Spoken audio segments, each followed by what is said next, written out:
Keď niekto vo vysokej pozícii, napríklad primátor, spreneverí verejné peniaze, eurofondy alebo mestské peniaze, dane, a keď je šikovný, tak to vie svojou mocou, vie dovtedy udržať pod kobercom, kým sa to nepremlčí. Do takej miery ste zbagatelizovali trestnú činnosť ekonomického charakteru, korupciu a podvody, že dneska je to takmer nepotrestateľné.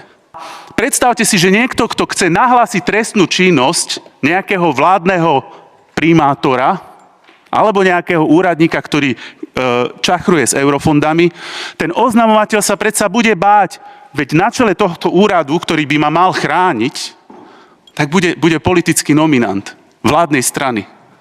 Však vy z toho robíte frašku.